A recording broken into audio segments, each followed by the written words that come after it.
Okay, so hello.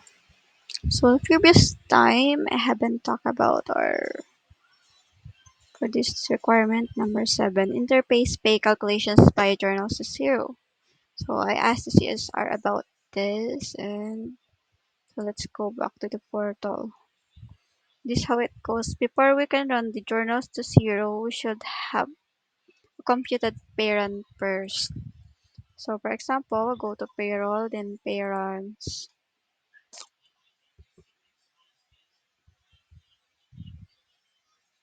Choose switch year.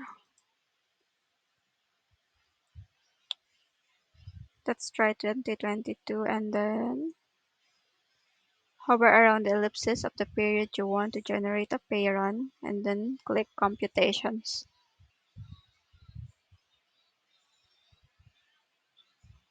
After that, in the upper right here, the open envelope, click Post. Yes. Okay. So before we can generate a pay run, the period should be posted first. Then again, in the upper right here, go to Journal Entries.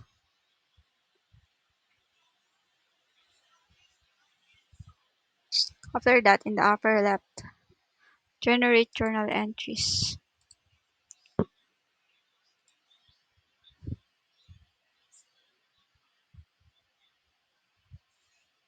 So as you can see here are the accounts with the debit and the credit for that specific period.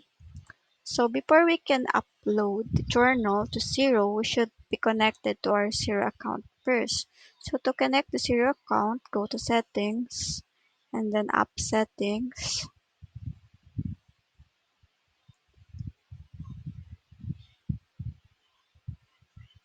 After that, go to zero integration.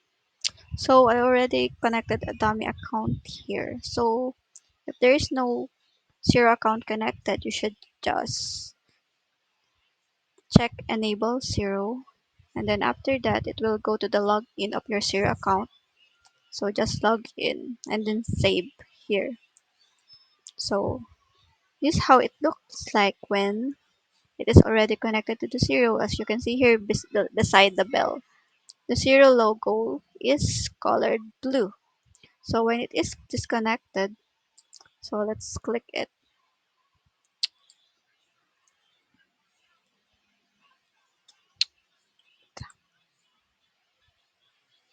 Okay, it's an error. Let's go to settings again.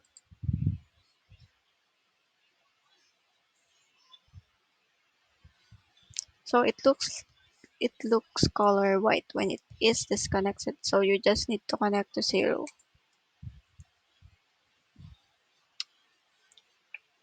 Then allow access.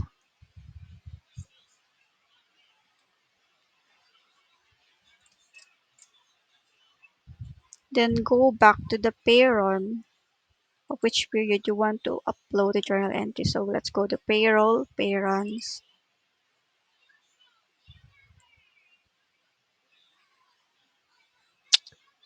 Again, which year you want to upload the journals. And then for our previous example, this is second cut of September.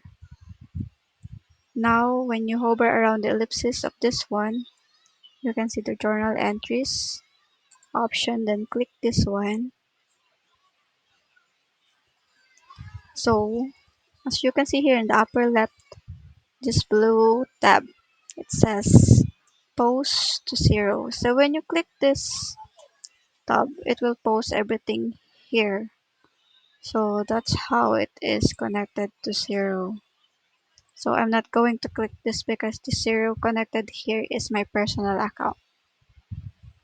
Okay, and then the next one is interface pay amount to Union Bank for payment to employees. So I asked the CSR about this, and what he told me is just need to go to reports. So click this tab and then bank remittance report. Click this one. And then choose which year you want to create a bank remittance report. So for example, in 2022, let's try this December 1st cut up. So you can also choose which department you want, like this accounting, editors. So after that, just click this blue button, like refresh report records. Okay, it doesn't run. So let's try this magnifying glass.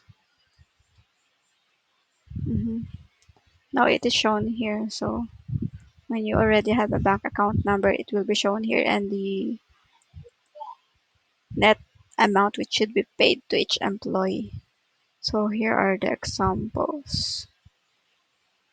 So if you want to download the bank remittance report, you just click here. Or if you want to generate bank file, this one. So next one is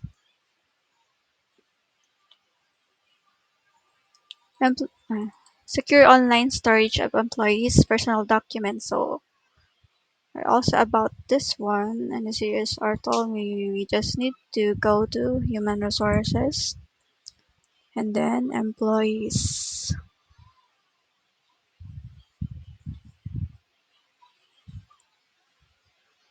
So choose which employee you want to upload a document.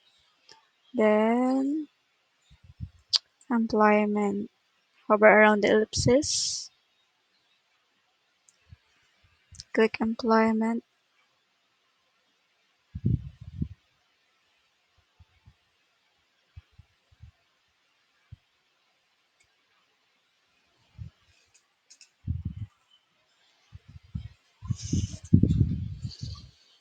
It's taking too long.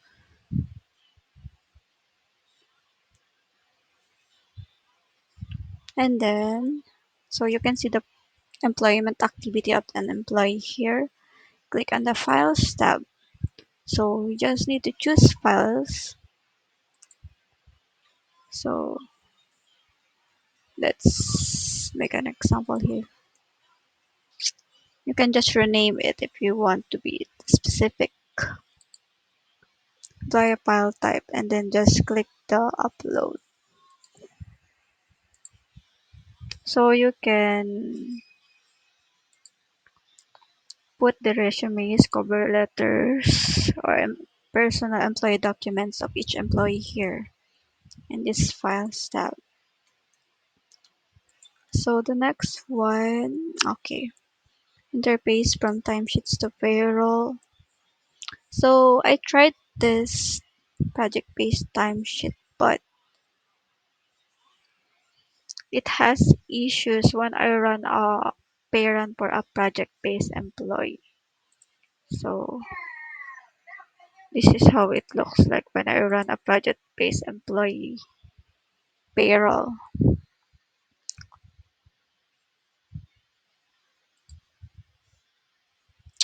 So the CSR told me that they're still fixing this problem.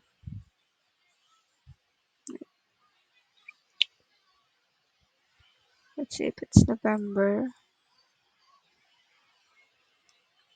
I think it's October.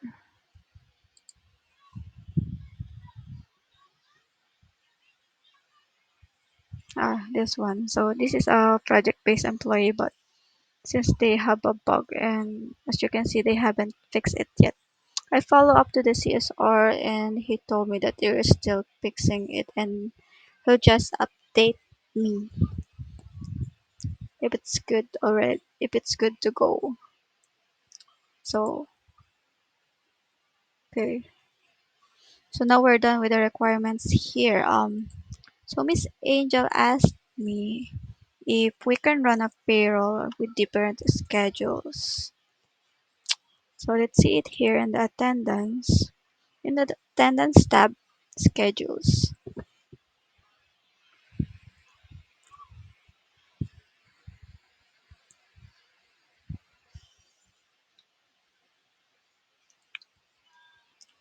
So I make an schedule here which payroll runs to 5th and 20th of the month. Here, this one. And the regular one here, both of this. So I asked the CSR if I want to run a pay run with just the specific schedule of an employee. Um, if you want to run that, we need to set a pay computation setup first.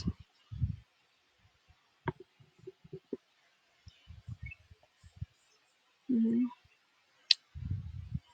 So I made a pay computation type here. We just need to add which one you like. So I created this for the 20th payroll and for the PIP payroll. These are the other tools for the other schedule types. After that, you have to go to the payroll. When you already have a pay computation set up or a schedule you want, just go to the payroll and then click add. Select which computation setup you want. For example, PIP payroll, which payment date, um,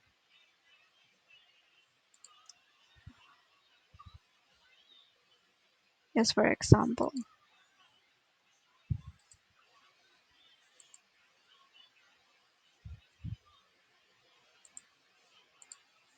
So you just need to set it up here, then save. Mhm.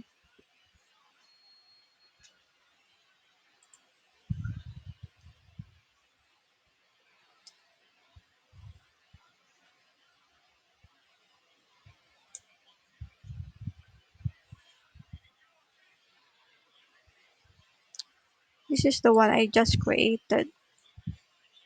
So before we can run the computation, we still need to upload the attendances. So as you can see here, I already run many different periods of pay runs. So if we want to run another one with a different schedule, actually, if it's the regular schedule, you can just generate attendance summary here in the upper right. But since we need or we like to run a specific employees with a different schedule, we can't use this one. So the CSR told me that if we can only do this through manual. So here we can download the template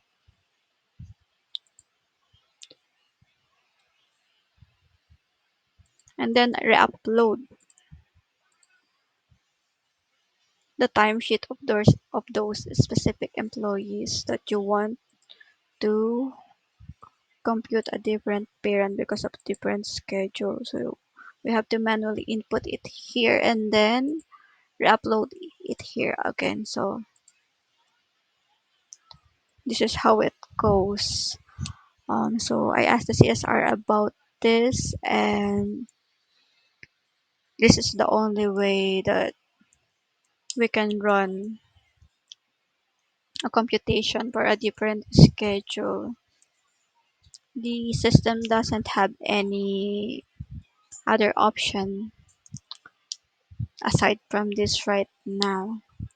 So I already raised this to the CSR and he told me that he'll raise it to the team. So